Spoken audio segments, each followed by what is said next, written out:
Yeah, what would be helpful?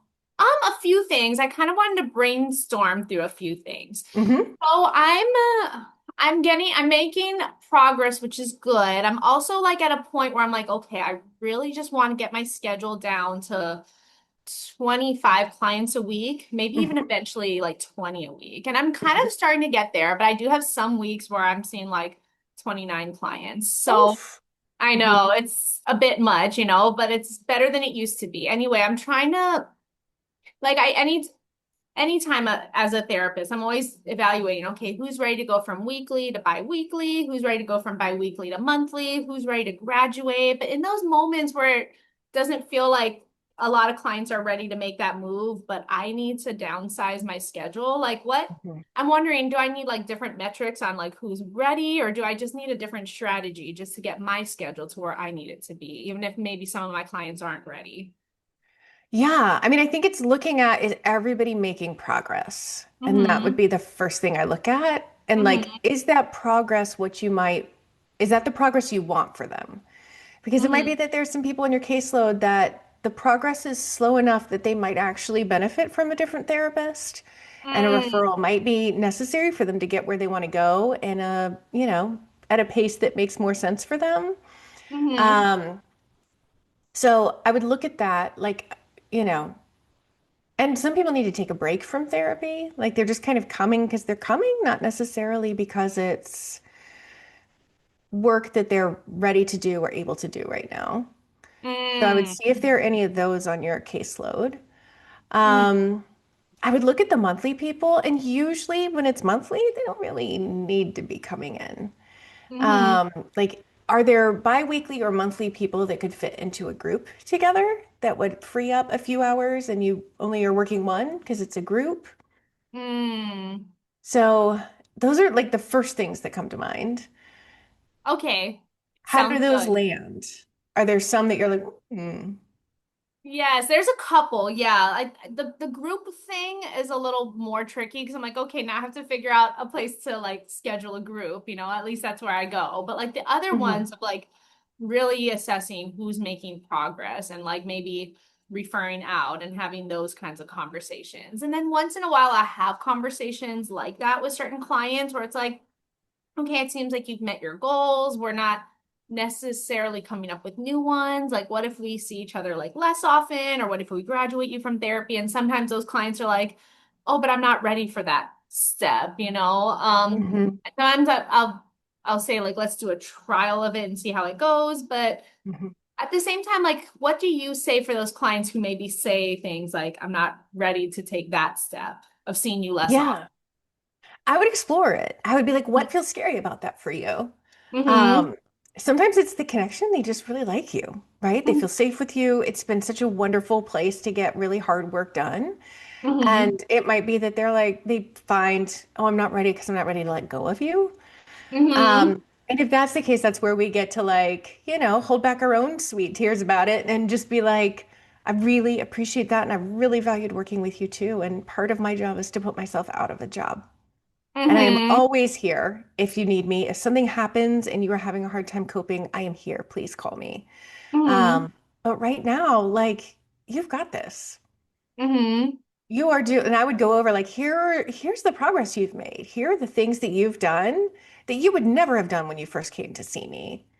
Here's all Mm-hmm. the strength you've shown. Here's the resilience you've built. Here are the hard conversations you've had. Like I wouldn't say it if I didn't believe it. I really believe you're ready. Mm-hmm.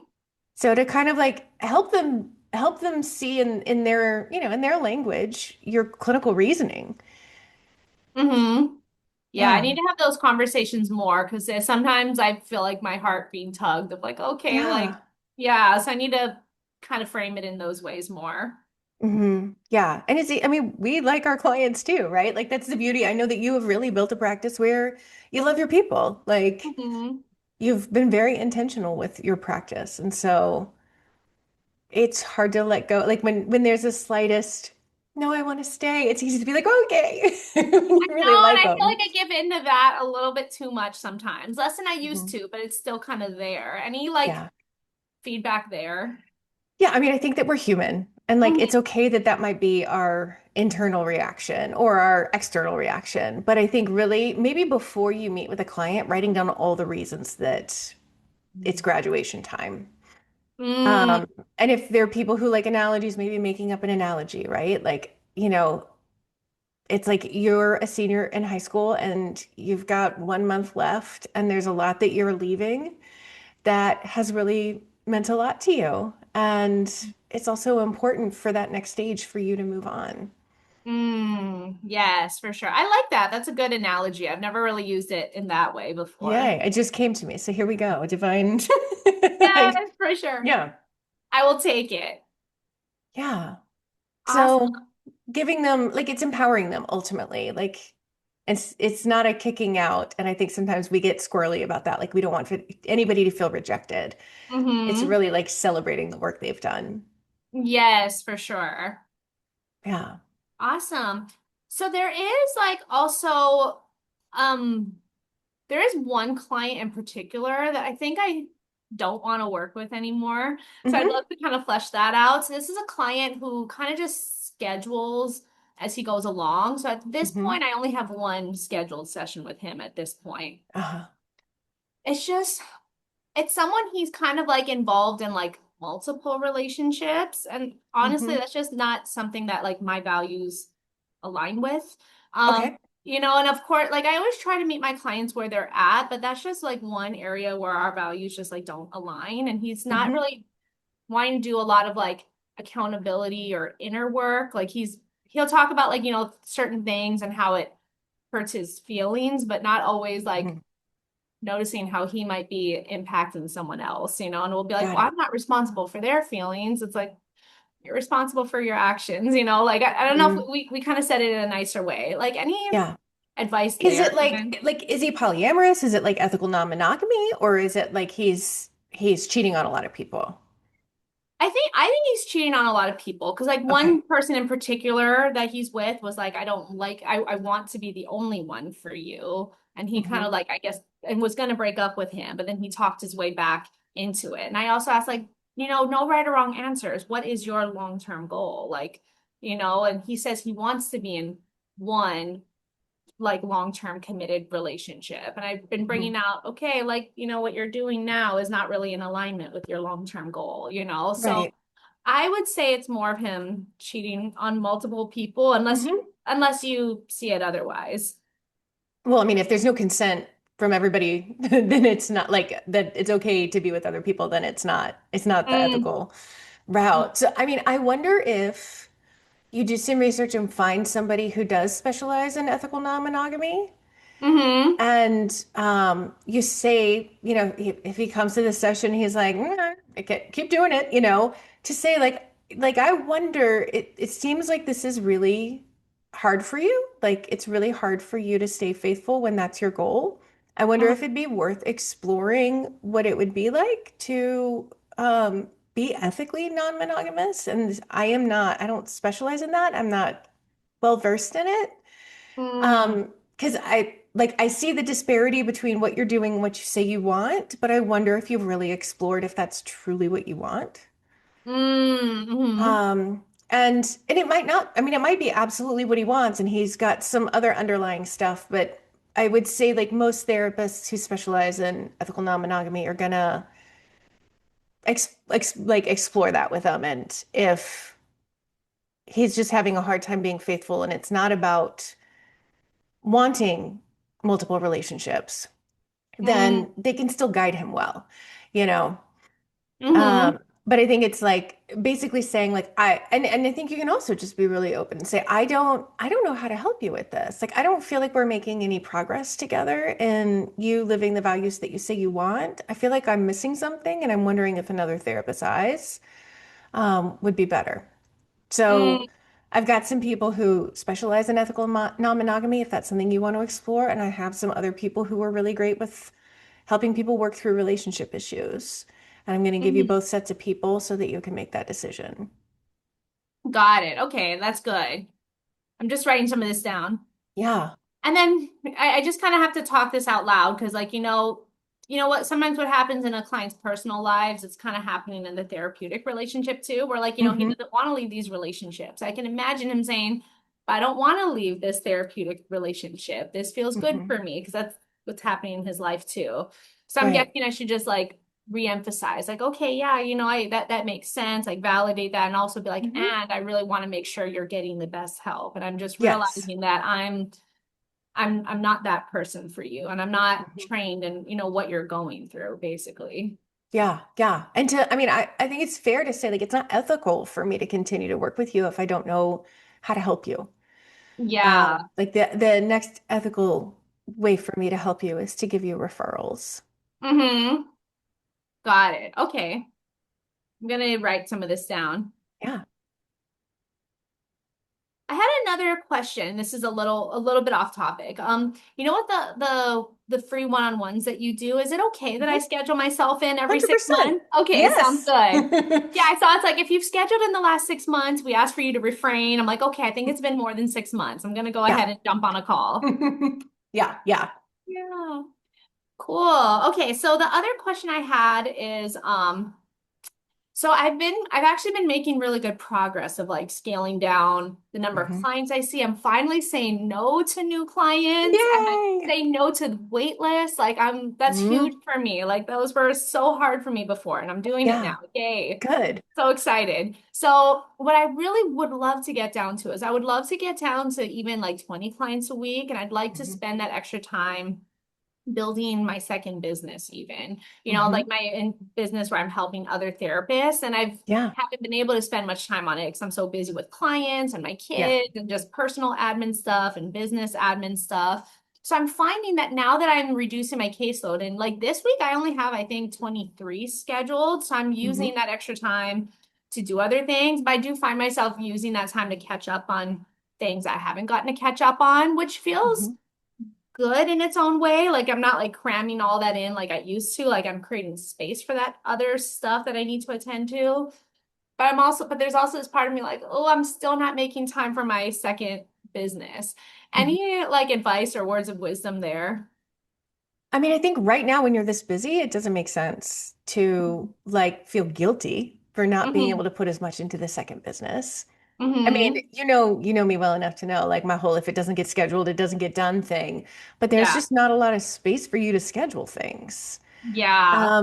I mean, it might be your every other week people or your monthly people. If you can be really like really hold fidelity to these are my every other week slots, like Mm-hmm. Tuesdays at 2 is when I have my every other week people, and you really stack them so that your weeks are pretty even. Mm-hmm. And you let them know like if you can't do this, then it might be a month before I can see you again. And you Mm-hmm. really hold to that, then you will have some more time every week Mm-hmm. that you can kind of count on. Yeah. So, I think we talked in your Limitless cohort about like I'm a very much a morning person, and Mm-hmm. for me, getting up before the family and getting stuff done gets it done, Mm-hmm. right? If that works for you, that could be a great time to work on your other business.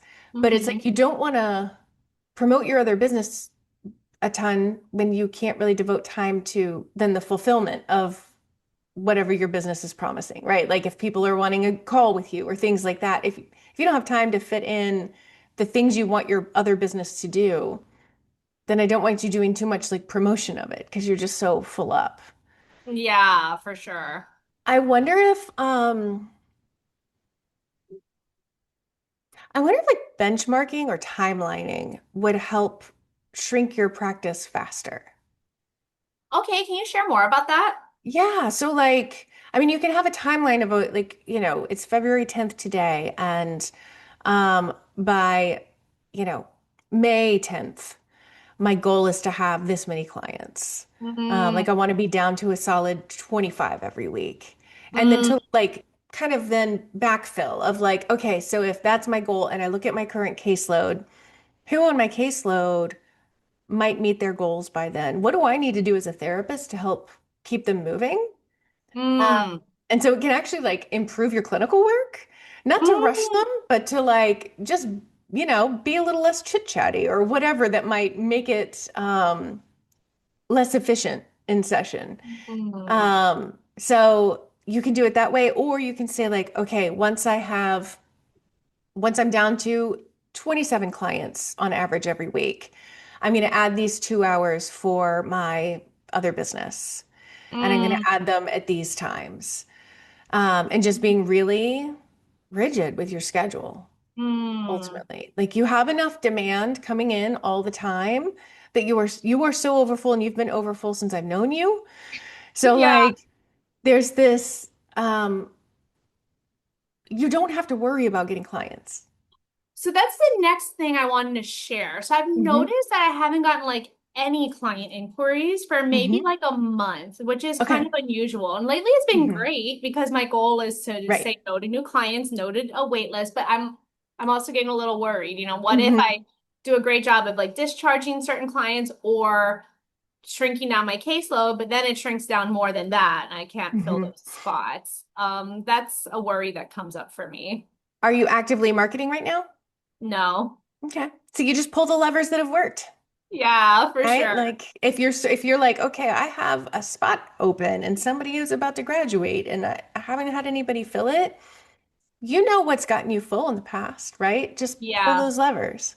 for sure. Yeah, I needed So, that reminder again because there's also this part of me of like, what if it doesn't work this time, because it mhm. just seems even slower than it was last year, which is saying Yeah. something. Yeah, yeah, it is. I mean, it's across the board for people. It's not just you. I would say Mhm. the vast majority of people I talk to, even if they've been full for a long time, like it's just they're getting fewer inquiries. Hmm. And there are lots of reasons for that. But I also know you know how to get clients in the door when you need to, and that your marketing doesn't change. Like you've Hmm. you've got a broad enough way to market that I trust it, you know? Yeah. Thank you. I appreciate that. Yeah, that confidence boost I needed. Good, good. Yeah. Yeah. Awesome. Let me see if another thing that I feel I wonder sometimes, like sometimes even like with just everything I'm talking about, sometimes I wonder if I'm like legitimately busy with certain things or if I'm self-sabotaging, like how I'm trying to reduce my caseload, which I've been doing. And sometimes I've been using that extra time to do things that like I actually need to attend to, whether it's like scheduling things for my kids or doing things related to my business or just getting organized. Like those feel like things I actually do need to be doing. I don't feel like I'm making excuses to pull me away Mhm. from my second business, but at other times I feel like maybe I am, and I wonder if I'm secretly like self-sabotaging. Like, any thoughts about that? 100%. Okay. Yes, I have thoughts. I think, and I speak from experience in this same space, having young children and being the mom, and thus in Mhm. most families, the default parent and the executive functioner for the family, and owning a busy business and starting up a second business, Mhm. it's crazy making. And Yes. no Okay. matter what you're choosing to do with your time, you're going to feel like you're making the wrong choice and maybe like you should be doing the other thing. Ah, yes, true. So even if you were like, I am devoting myself to this second business, and then your kid's dental appointment doesn't get made, or like whatever, or you end up like trying to cram that in before the office closes on Friday or whatever, it's like there's only so much time, and the therapists of Hawaii are gonna still need you in a year. Mhm. So it's like there doesn't have to be a big rush on it. Mm, Like you'll get yeah. there. It's like I used to always tell myself when I was in this similar stage of like this business is a baby and it doesn't have to be a teenager right now. I Mm, can just let this be my little baby business and it'll grow up when I have the time and space and developmental capacity to grow it up. So, yeah. Thank you. I really appreciate that. I really needed that. Like, it's nice good. to know that I'm not like failing. It's just like you No. said, it's crazy making. Yes, yes, it's too much. I mean, and when Yes. you're really excited and you really want to do it all, it's really, and you're ambitious, it's just hard to know what to prioritize when. And you're not gonna get it right/wrong all the time. It's just like it's all just gonna be what it is. Yes, for sure. I appreciate that. And I think that's something I need to keep remembering is having like even when you were saying May 10th, before you said that, I'm like, okay, March 10th. So when you said May 10th, it was like, Mhm. okay, good. Like I can And you might need to make my deadlines a little bit bigger, and not Yeah. like feel like I got to do this all now. Like sometimes it feels that way. So it's nice to be like, Yeah. okay, I can let this be a baby, or Hmm. hey, 3 months, not 1 month, So it's good to have realistic timelines. Yeah. Yeah. And I think when you get that inkling of like, oh, I should be doing more, I want you to really like truly imagine a baby. And you're not shouting at this baby that it needs to be, riding a bicycle. It's a baby. Like it's Yes. okay exactly where it is, and it's going to develop and it's going to move. And I say this to you, like not necessarily everybody who's listening, because not everybody who's listening is going to follow through on those goals and that dream, but I know you well enough to know that you will. Mm-hmm. So I trust that this business will develop at the Mm-hmm. right time in the right ways. So Awesome. yeah. Thank you. I really appreciate that. I needed that Yeah. encouragement today and that Good. reassuring. Good. Yeah. What else? Awesome. Let me think. Wow, we really covered a lot in like a short amount of time. We're into efficiency. Yes, for sure. Because I think sometimes I think also it's nice to know about the crazy making thing. It kind of is validating, But I think also Yeah. there's this part of me that sometimes has a hard, I mean, like I'm trying to get better about like what you said of like listing specific tasks, not just working on business, but like, okay, Hmm. marketing or okay, like working on this thing. And I think there's a part of me that almost resists working on the second business because there's ambiguity there. Like if I see X Hmm. amount of clients, I know that I'm going to get paid at this time. Like it's very Yes. certain.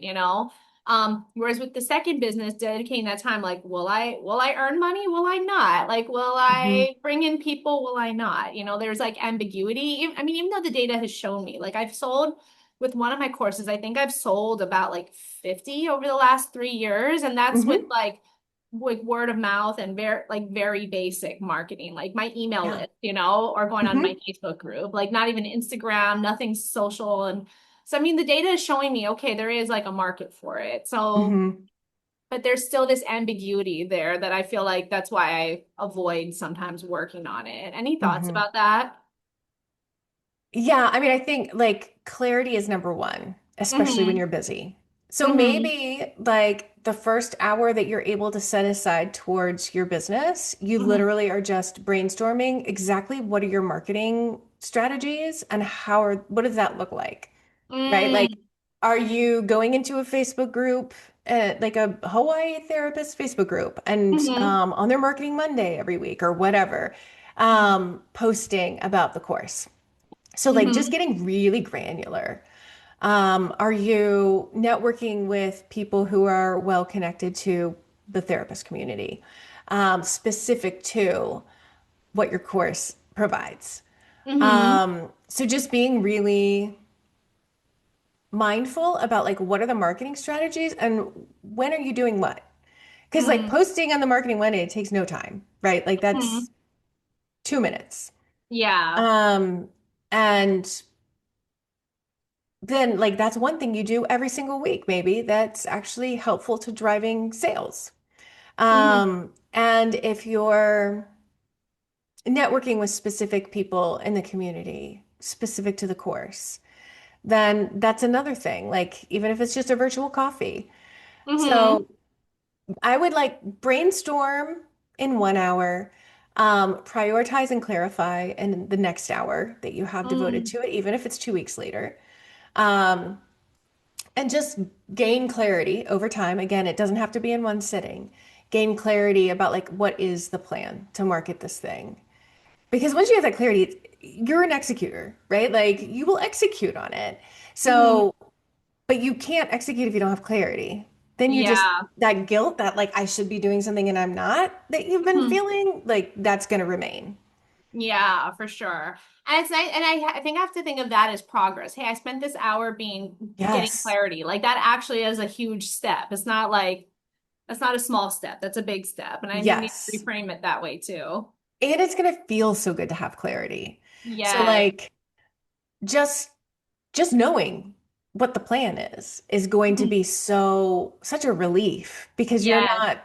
you're just not somebody who is going to enjoy not knowing what she's doing. You Yes, know? for sure. Yeah. Well, thank you, Allison. This has been super helpful. It was so I'm good so seeing you, glad. like It's good to always. see you Thank too. you. Well, Yeah, take good take care care. and we'll talk again one day. Yes, sounds good. Awesome.